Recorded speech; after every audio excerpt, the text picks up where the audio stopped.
श्री सद्गुरू Sakharam Maharaj अंमळनेरकर channel subscribe करा आणि बाजूचे बेल आयकॉन बटन दाबा, म्हणजे चॅनलवर अपलोड होणारे वेगवेगळे कार्यक्रम आपल्याला नेहमीच पाहायला भेटतील. सोबतच सगळ्यांना शेअर करा आणि हो, व्हिडिओ आवडल्यास नक्कीच लाईक करा.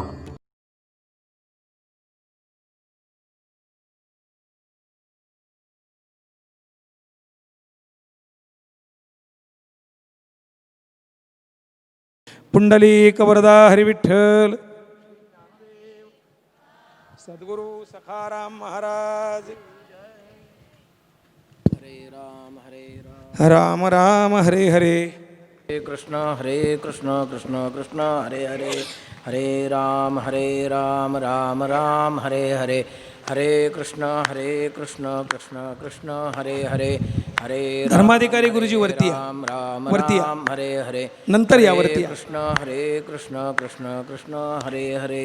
या वरती या. पुंडलिक वरदाहर विठ्ठल श्री गुरु ज्ञानदेव तुकाराम सद्गुरु माल्यार्पण करा. सखाराम महाराज की जय.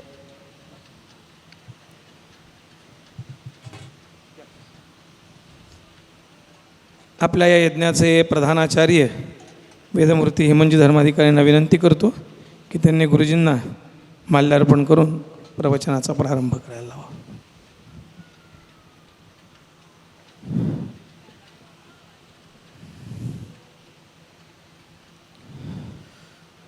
सद्गुरु सखाराम महाराज की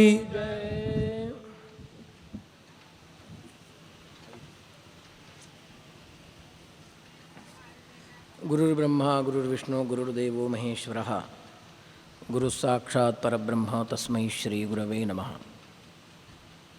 आनन्दमानन्दकरं प्रसन्नं ज्ञानस्वरूपं निजबोधरूपं योगीन्द्रमीड्यं भवरोगवैद्यं श्रीमद्गुरुं नित्यमहं नमामि.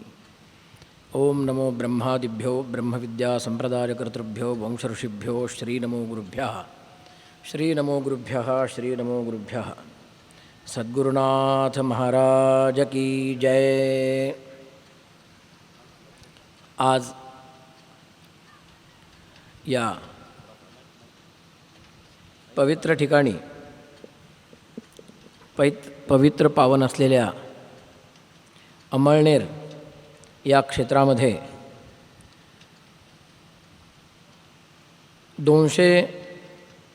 200वी ही द्विशत पुण्यतिथी महोत्सव खूप मोठ्या प्रमाणामध्ये सद्गुरू सखाराम महाराजांच्या कृपाशीर्वादाने आणि सद्गुरू श्री प्रसाद महाराज यांच्या अधिपत्याखाली मार्गदर्शनाने संपन्न होत आहे. त्यामध्ये अष्टोत्तरशत कुंडात्मक महाविष्णुयाग, चतुर्वेद पारायण, इतर सद्ग्रंथांचे पारायण, हरिकीर्तन, प्रवचन इत्यादी अनेक परमेश्वराची सेवा या दृष्टिकोनातून उपक्रम चाललेले आहेत. तदनुसार आज वास्तविक पाहायला गेलं तर या ठिकाणी प्रवचन अतुलजी भगरे गुरुजींचं होणार होतं, पण महाराजांचीच ही इच्छा दिसते, सद्गुरू सखाराम महाराजांचीच ही इच्छा दिसते की आमच्यासारख्या एक सामान्य असलेल्या वेदांची सेवा करत असलेल्या वैदिकांच्याकडनं काही वाक्पुष्प आपण समर्पण करून घ्यावीत.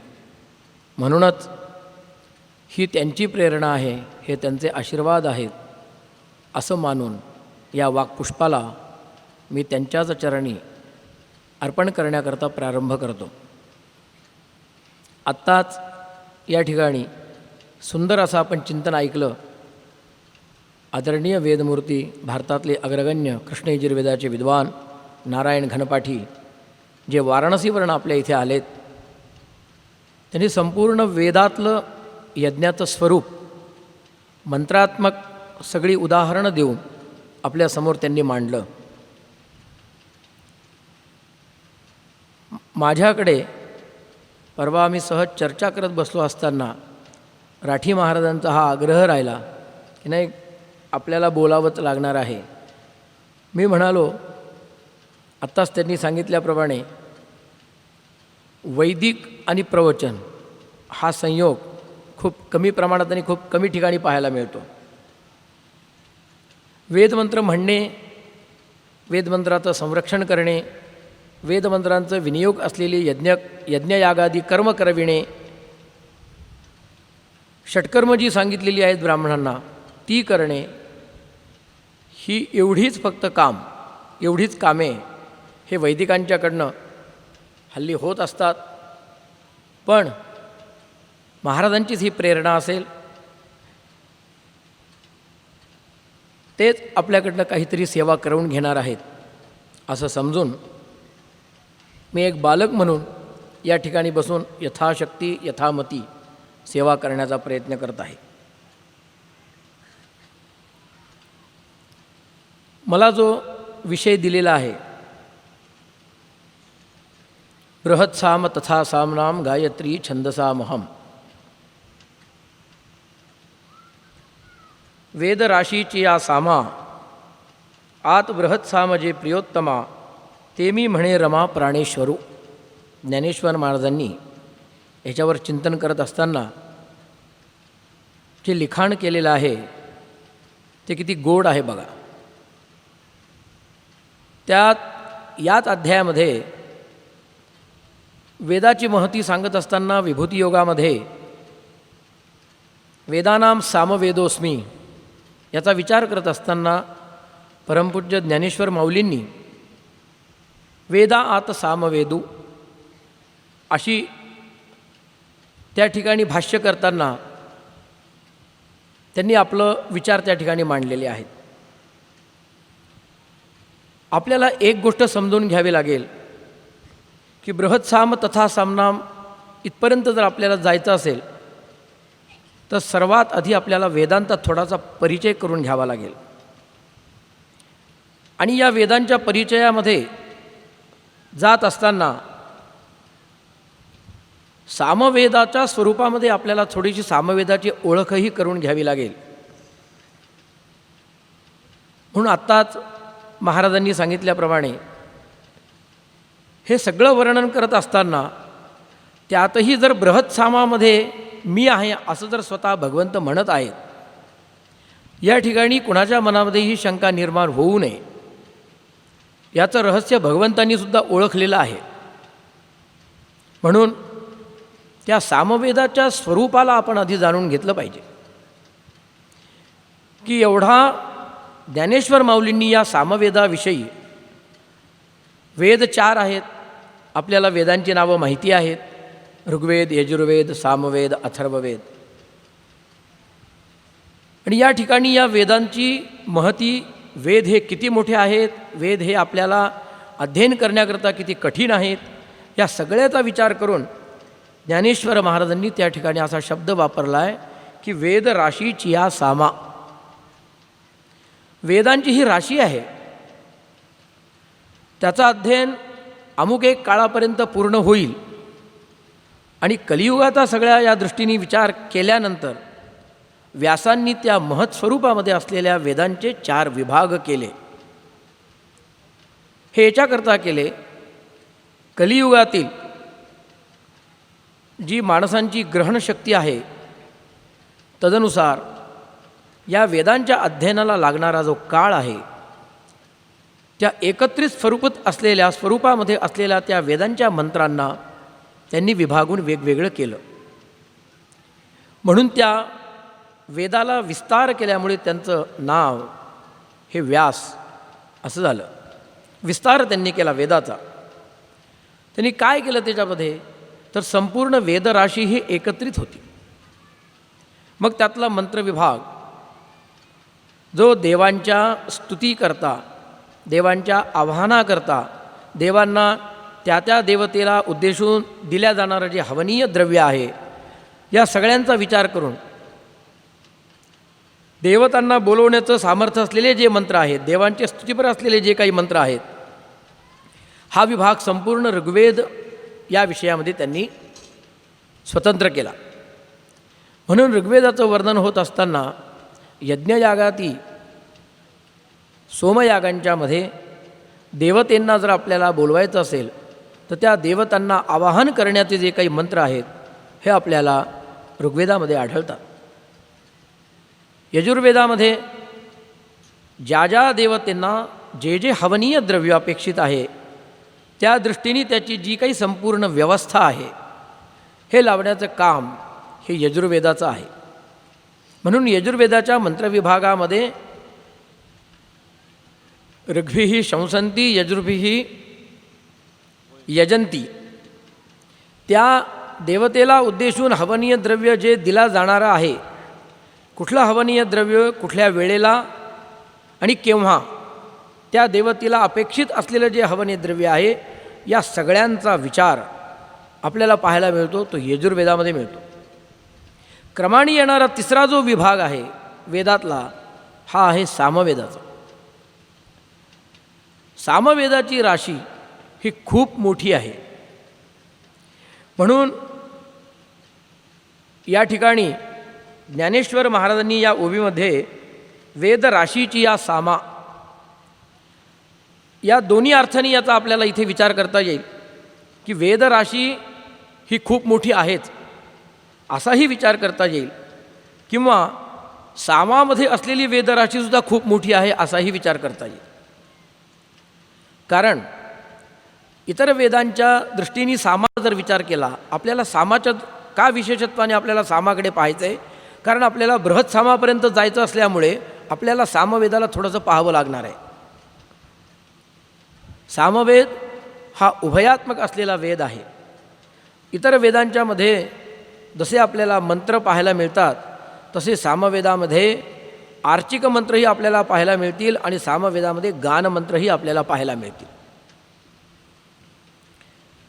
म्हणून साम या शब्दाचा अर्थच मुळात घेत असताना सा नाम ऋक् अमो नाम स्वरः, ऋचेवर आधारित स्वरयुक्त म्हटल्या जाणारं जे गान आहे त्याला तुम्ही सामवेद समजा. ऋचेवर आधारित, एका ऋचेवर आधारित असलेलं जे गान जे केल्या जातं यज्ञांच्यामध्ये त्याला तुम्ही साम असं समजा. असं सामाची आपल्याला सर्वसाधारण स्वरूपाने माहिती घेता येईल.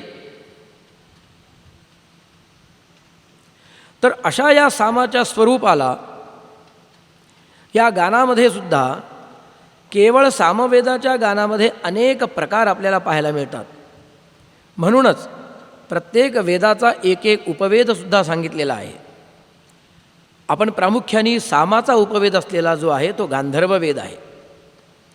म्हणून संगीतशास्त्राची उत्पत्ती ही संपूर्ण सामवेदातून झालेली आहे. जसं सामवेदामध्ये 7 स्वरांच्या युक्त ते सामगान केल्या जातं, तद्वत लौकिक संगीतामध्ये सुद्धा या 7 स्वरांच्या युक्त आपल्याला संगीत ऐकायला मिळतं. म्हणून नारदीय शिक्षेसारख्या ग्रंथामध्ये दारवीणा आणि गात्रवीणेचं वर्णन आलेलं आहे. दारवीणा म्हणजे कुठली, तर जी लौकिक स्वरूपामध्ये याच दृष्टीने एक श्लोक नारदीय शिक्षेमध्ये येतो की यस सामगानां प्रथमः स वेणोर मध्यमस्वरः. सामगानचा जो प्रथमस्वर आहे तो वेणूचा मध्यम समजा. मी हे कशासाठी सांगतोय, हा विषय आत्ता या विषयाला धरून जरी नसेल तरी बृहत सामाचं आपल्याला वैशिष्ट्य पाहायचं असल्यामुळे त्याची मूळ पीठिका आपल्याला पाहायला पाहिजे. किंवा ज्ञानेश्वर माऊलींनी या अशा स्वरूपाच्या असलेल्या सामवेदाला वेदानाम सामवेदोस्मी म्हणून ही माझी विभूती आहे, या विभूतीपर्यंतचं वर्णन ते सामवेदाविषयी करतात. म्हणून त्या सामवेदाला आपण विशेषत्वाने जाणून घेण्याचा प्रयत्न केला पाहिजे. म्हणून सामवेदाच्या मंत्रांना ज्या वेळेस गायल्या जातं त्याला दारवीणा आणि गात्रवीणा आत्ता मी सांगितल्याप्रमाणे सामक लोक जे सामगान करतात त्याला सामक असं म्हणतात. आणि गात्रवीणा म्हणजे ते हातावर स्वर दाखवतात त्यांचे. गात्रवीणेवर ते जे स्वर दाखवतात आणि सप्तस्वरामध्ये सामगान करतात त्या गानाच्या स्वरामध्ये कुठेही कुठल्याही प्रकारचा भेद न होता ते गायन केलं पाहिजे. त्याला विरला नांगुली कुर्यात अंगुष्ठेना अंगुली स्पृशेत, त्या ठिकाणी कसे स्वर दाखवायचे आहेत. अंगुष्ठाग्रेन तान नित्यम मध्यमे पर्वणी स्पृशेत. ही जी बारीक लक्षणं गायन करत असताना सामवेदामध्ये नारदीय शिक्षेने सांगितलेली आहेत. प्रत्येक वेदाला त्या त्या वेदाची एक शिक्षा आहे. शिक्षा म्हणजे त्या संपूर्ण वेदाचे उच्चार, त्या संपूर्ण वेदामध्ये म्हटल्या जाणाऱ्या मंत्रांचा उच्चार आपण कसा केला पाहिजे, त्यांची स्वरप्रक्रिया कशी आहे, हे सगळं दाखवणारं जे ज्ञान आहे त्याला आपण शिक्षा या नावाने ओळखल्या जातं.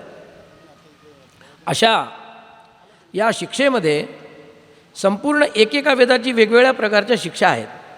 पाणिनीय शिक्षा आहे, यजुर्वेदाची याज्ञवल्क्य शिक्षा आहे, सामवेदाला 4 प्रकारच्या शिक्षा आहेत, अथर्ववेदाला मांडुकी शिक्षा आहे. अशा वेगवेगळ्या प्रकारच्या शिक्षा आहेत. त्या शिक्षांच्यामधनं त्या वेदाला अनुसरून असलेले जे उच्चार आहेत ते कसे करायचे याच्याबद्दलचं संपूर्ण ज्ञान सांगितलेलं आहे. म्हणून ही वेदराशी, म्हणून या सगळ्या गोष्टींचा विचार करत असताना ह्या सगळ्या गोष्टी तारतम्य सांभाळून आपल्याला वेदमंत्र म्हटल्या जाणार आहेत का आपल्याकडून, या सगळ्याचा विचार करून आपल्या संतांनी आपल्यावर जे उपकार केलेले आहेत, म्हणून ते म्हणतात की तुम्ही इतक्या सखोल या सगळ्या दृष्टीने अध्ययन करण्याकरता परिपूर्ण नसल्यामुळे यावंती वेदाक्षरांनी तावंती हरिनामानी, म्हणून तुम्ही हरीचं नाव घ्या. म्हणून तिथेसुद्धा वेदाचा प्रारंभ करत असताना हरिही ओम म्हणूनच करतात आणि वेदाचे मंत्रोच्चार पूर्ण झाल्यानंतर हरिही ओम असंच म्हणतात. म्हणजे हरीचं चिंतन दोन्हीकडे पण आहे. पण वेदाच्या उच्चारणामध्ये कुठेही कुठल्याही प्रकारचे भेद केलेले चालत नाही. वेद तो सहन करत नाही आणि अवक्षरम हनायुष्यम विस्वरम व्याधिपीडितम, कुठल्याही प्रकारचा कशाही पद्धतीने वेद म्हणणे हे वेदाला मान्य नाही. म्हणून या संतांनी आपल्यावर खूप मोठे उपकार केलेले आहेत की तुम्ही त्याच्यामध्ये खूप जास्त हे न घालवता, म्हणून या वैदिकांनी यांना एक आचारसंहिता यांची तयार करून दिलेली आहे. या आचारसंहितेमध्ये राहूनच त्यांनी वेदाध्ययन केलं पाहिजे आणि अशा प्रकारचं ते वेदाध्ययन करून त्यांनी जसंच्या तसं गुरुपरंपरेच्या पद्धतीने आपल्या गुरूंच्याकडून आलेली ही विद्या जशीच्या तशी पुढे संक्रमित केली पाहिजे. तर अशा या सामवेदाच्या वर्णनामध्ये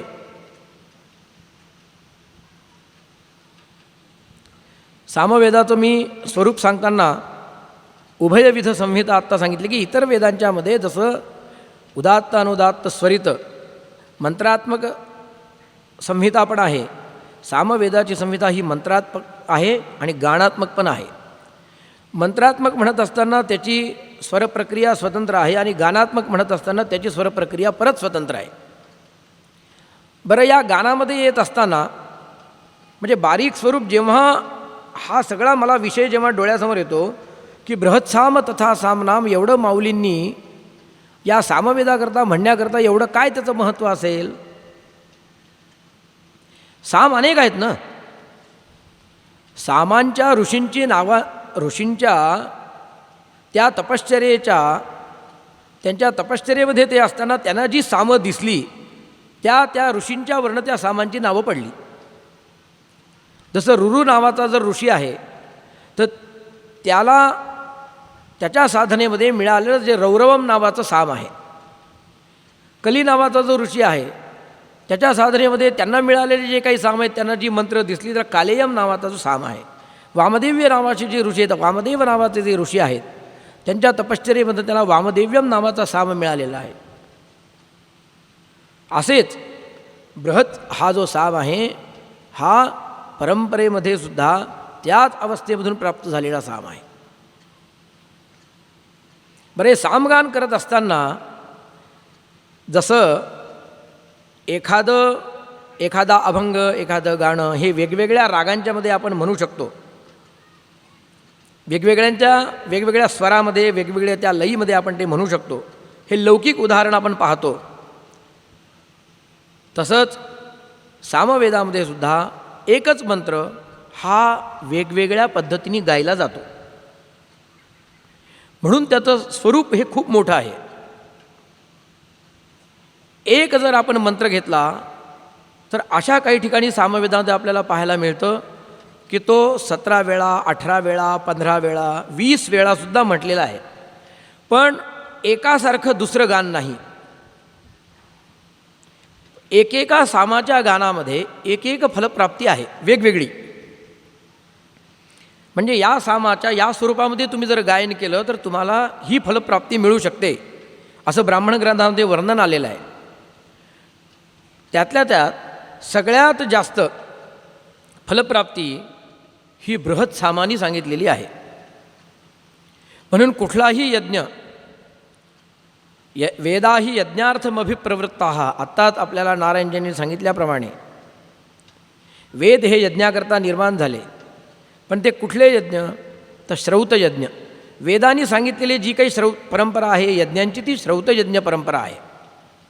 आणि अशा श्रौतयज्ञांच्या परंपरेमध्ये कुठलाही श्रौतयज्ञ जर करायचा असेल तर सगळ्यात आधी विचार हा सामाचा घ्यावा लागतो. कारण प्रजाकामो वा, कुठली कामना आहे यजमानाची, पशुकामो वा, स्वर्गकामो वा, यजमानाची जी इच्छा असेल त्या इच्छेला अनुसरून त्या पद्धतीने ते पृष्ठ येईल. पृष्ठस्तोत्र म्हणजे मुख्य सोमयागाच्या दिवशी माध्यंदिन सवनामध्ये जे गायल्या जातं त्याला मुख्य पृष्ठ. दोनच पृष्ठ सांगितले सामवेदामध्ये की एक रथंतर पृष्ठ आहे आणि एक बृहत पृष्ठ आहे. आणि या बृहत पृष्ठामध्ये येणाऱ्या सामवेदाचं गायन करत असताना त्या देवतेची आपण जेव्हा संकल्पना करतो त्यावेळेस सामवेदी लोकांना तिथे असं सांगितलेलं आहे वेदामध्ये की ज्यांना ज्यांना जे जे प्राप्त आहे ते प्राप्त होवो अशी प्रार्थना करून ते गान करायचं आहे. देवांना काय प्राप्त झालं पाहिजे? अमृतत्वं देवेभ्य आगायानी, स्वधाम पितृभ्य आगायानी, आशां मनुष्येभ्य आगायानी, तृणोदकं पशुभ्य आगायानी, स्वर्गं लोकं यजमानाय आगायानी. आता या सामगान करत असताना त्या ऋत्विजांना त्या यज्ञमंडपामध्ये बसून ज्याला ज्याला जे जे हवं आहे ते ते मिळू देत, ही सगळी संकल्पना एतानि मनसा ध्यायन अप्रमत्तस्तुवीत, ही संपूर्ण संकल्पना आपल्या मनामध्ये आणून या संपूर्ण विश्वामध्ये ज्याला ज्याला जे जे पाहिजे ती इच्छा पूर्ण होवो. कशामुळं पूर्ण हो? मी आत्ता त्या देवतेच्या उद्देशाने या ठिकाणी जे काही सामगान करणार आहे त्यांनी ते पूर्ण हो. आणि अशा याच्यामध्ये ही संकल्पना करत असताना बृहत सामाचं वैशिष्ट्य खूप मोठं त्या ठिकाणी वर्णन केलेलं आहे. ब्राह्मण ग्रंथामध्येही केलेलं आहे, श्रौत सूत्रकारांच्या ग्रंथामध्येही केलेला आहे. आणि हा बृहत साम वेगवेगळ्या स्वरूपामध्ये, वेगवेगळ्या मंत्रांच्यामध्ये, वेगवेगळ्या कामनेकरता आणि वेगवेगळ्या देवतेच्या उद्देशाने आपल्याला श्रौतयज्ञांच्यामध्ये पाहायला मिळतो. अन्य साम पण आहेत, पण बृहत सामाचं हे वैशिष्ट्य असल्यामुळे आणि हा खूप मोठ्या प्रमाणात याचा विस्तार असा असल्यामुळे म्हणून ज्ञानेश्वर माऊलींनी या ठिकाणी वेद राशीची या सामवेद हा एक प्रकारचं खूप मोठी राशी आहे. आणि या सगळ्या या गोष्टींचा विचार, बारीक विचार हा माऊलींना निश्चितच माहीत आहे. या स्वरूपाचं संपूर्ण जास्त काही वर्णन न करता त्यांनी थोडक्यात एवढंच सांगितलं की या सगळ्याचा सारांश काय आहे, तर तो बृहत साम आहे. मग संपूर्ण त्यांना पसायदानामध्ये सुद्धा मांडत असताना त्यांनी हीच भूमिका मांडली. या विश्वात्मक असलेल्या देवाला प्रार्थना करत असताना जो जे वांछेल तो ते लाहो प्राणी जातं, हेच त्यांनी वर्णन त्या ठिकाणी पसायदानामध्ये सुद्धा केलेलं आहे. तीच संकल्पना वेदामध्ये सुद्धा आहे. आत्ता मी सांगितल्याप्रमाणे पशूंना काय पाहिजे? तृणोदकं पशुभ्य आगायानी, गवत आणि चारा आणि पाणी या दोन गोष्टी ह्या पशूंच्या करता आहेत. मग हीच संकल्पना आता त्या परिभाषेमध्ये, वेदांच्या परिभाषेमध्ये, त्या शब्दांच्यामध्ये आपल्या सर्वसामान्य लोकांना कशी कळाली असती, म्हणून अत्यंत त्याचं थोडक्यात आपल्या लक्षात येण्याकरता एकदम साध्या स्वरूपामध्ये माऊलींनी इतकं सोपं करून ते आपल्याला सांगितलं की वेदराशीची या सामा आणि त्यातल्या त्यात ही जी राशी आहे वेदराशी, याच्यामध्ये सुद्धा बृहत सामाचे जे प्रियोत्तमा, बृहत साम जे प्रियोत्तमा, प्रियोत्तम शब्द या ठिकाणी वापरलेला आहे स्वामी आपल्याला माऊलींनी. आपण प्रियोत्तम कुणाला म्हणतो? अत्यंत आपल्या जवळीक असलेल्या, प्रिय असलेल्या व्यक्तीलाच आपण म्हणतो. उदाहरणार्थ एखादी स्त्री आपल्या पतीजवळ एखादी गोष्ट बोलत असेल तीच प्रियोत्तम म्हणू शकते.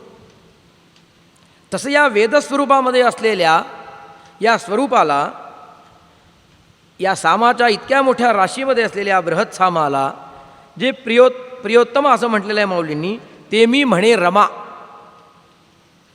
प्राणेश्वरू.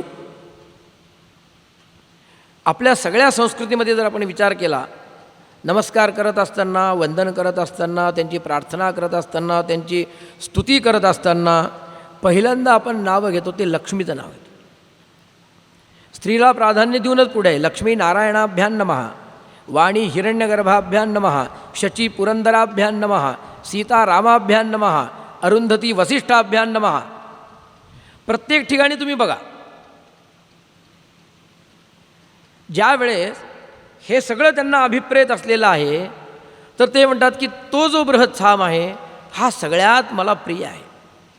आणि या बृहत सामाची जी देवता आहे ना, ती विष्णू आहे. आणि विष्णू हे कृष्णांचं स्वतःचं स्वरूपच विष्णू आहे. माऊलींचं स्वरूप विष्णूच आहे. मग असा जो साम आहे, तो साम त्यांना प्रिय असणार नाही अशातली गोष्टच नाही. आणि ज्या सामामधून जर विश्वाची एवढी मोठी आज शांतता होणार आहे आणि विश्वाला एवढ्या गोष्टी त्या एका सामामधनं मिळणार आहेत, म्हणून अशा सामाला आपला विचार मांडत असताना माऊली म्हणतात किंवा असा जो बृहत साम आहे, त्या बृहत सामामध्ये मी अत्यंत मला तो प्रिय असलेला, असं प्रत्यक्ष विष्णूचं स्वरूप असलेला तो साम आहे.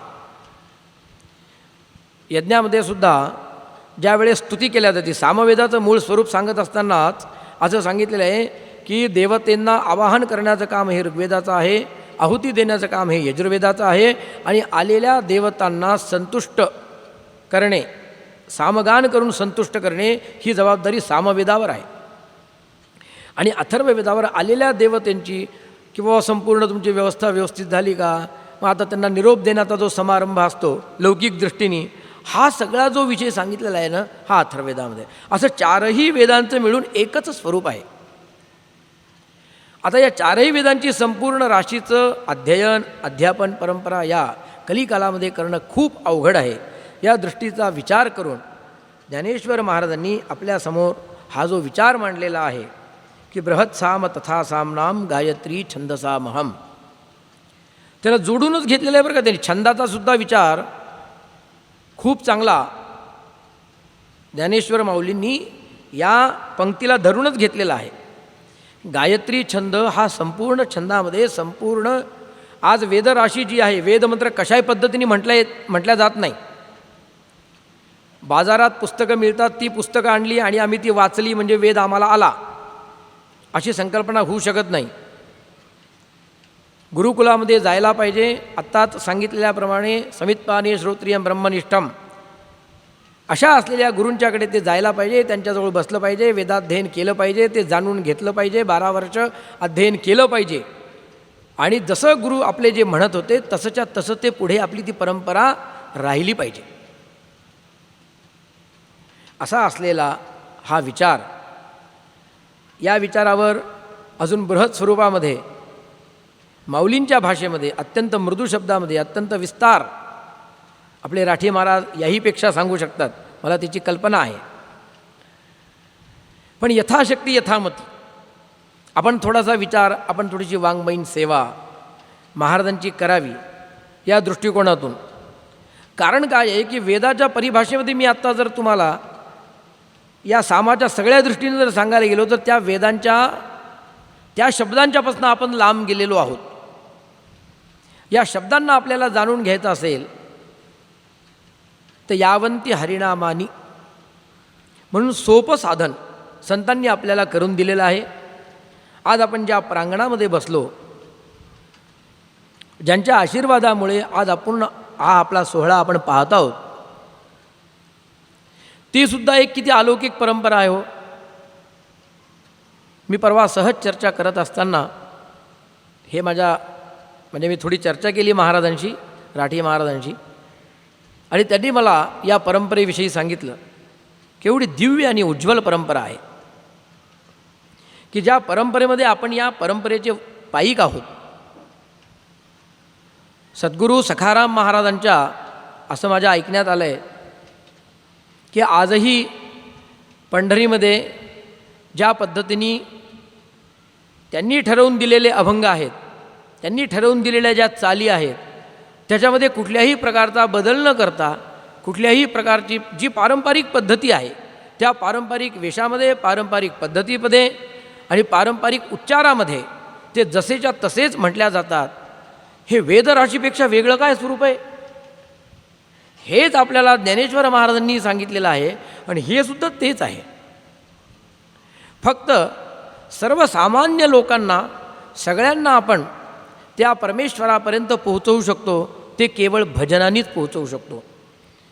ही दिव्य परंपरा असलेली साधना आपल्या महाराजांनी आपल्या समोर सर्व भक्तांना घेऊन, सर्वसामान्य लोकांना घेऊन त्या हरीचं वर्णन, त्या हरींच्यापर्यंत जसे वेदपंडित, वैदिक हे सर्व त्यांच्या मंत्र वगैरे हे म्हणत त्या हरींची सेवा करतील.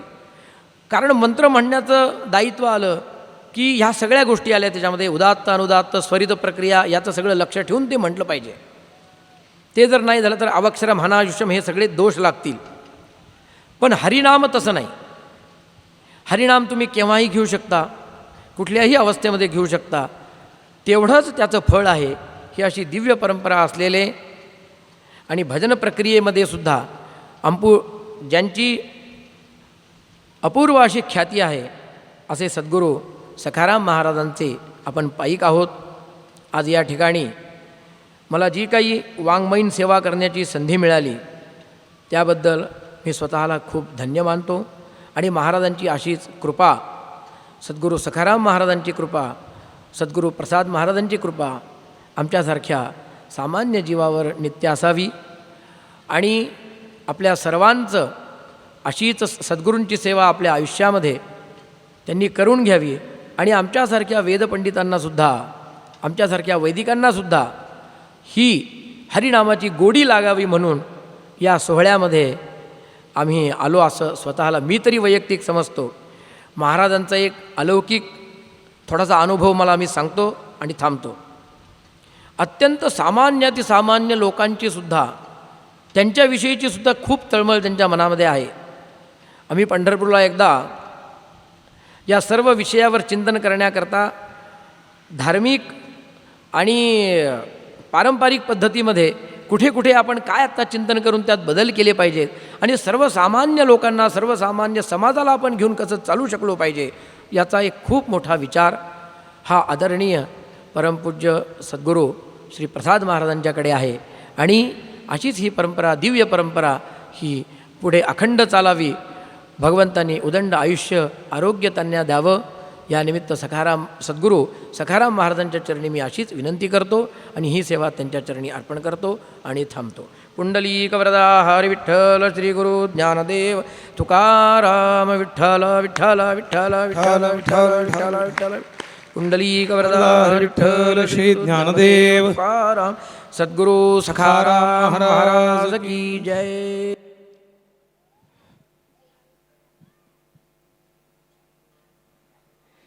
परमपूज्य महाराजांना मी विनंती करतो, आत्ता दोन्ही विद्वानांची जी प्रवचनं या ठिकाणी झाली आहेत त्यांचा सन्मान आपण अगोदर करावा. त्याचप्रमाणे सप्त संतदीप भावार्थ हरिपाठ या पुस्तकाचं संकलन धीरजलाल अंबालाल दंडगव्हाळ यांनी केलं आहे, त्याचंही या ठिकाणी प्रकाशन करावं. हा जो सप्त संतदीप भावार्थ हरिपाठ आहे त्याच्या प्रती विक्रीकरता स्टॉलवर आहेत. 50 रुपये त्याची किंमत आहे. महाराजांना विनंती करतो की अगोदर उभय वैदिकांचा आपण सन्मान करावा. संदेश वरती या, वरती या. द्या पटकन.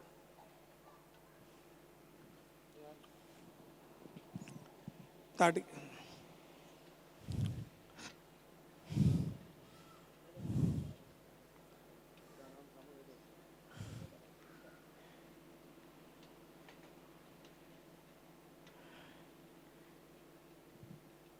नमो ब्रह्मण्यदेवाय गोब्राह्मणहिताय च जगद्हिताय कृष्णाय गोविंदाय नमो नमः. सद्गुरू सखाराम महाराज की. मग सुरुवातीला सांगितलं आपण लोक टाळी कमी वाजवतो, ती भजनातच वाजवली पाहिजे. टाळी भजनात वाजवायची आहे. पुंडलिक वरदाचा गजर करा. पुंडलिक वरदा. सद्गुरू सखाराम महाराज.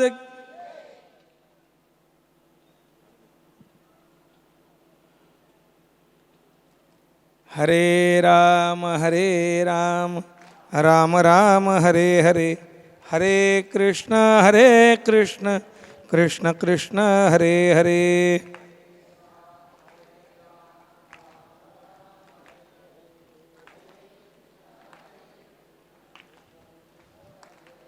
हरे राम राम राम हरे हरे, हरे कृष्ण कृष्ण कृष्ण हरे हरे.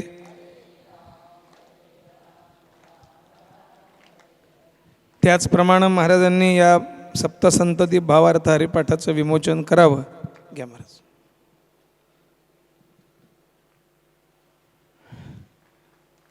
पुंडलिक वरदा हरिविठ्ठल श्री ज्ञानदेव सद्गुरू सखाराम महाराज की जय. महाराजांकडे द्या. ठीक.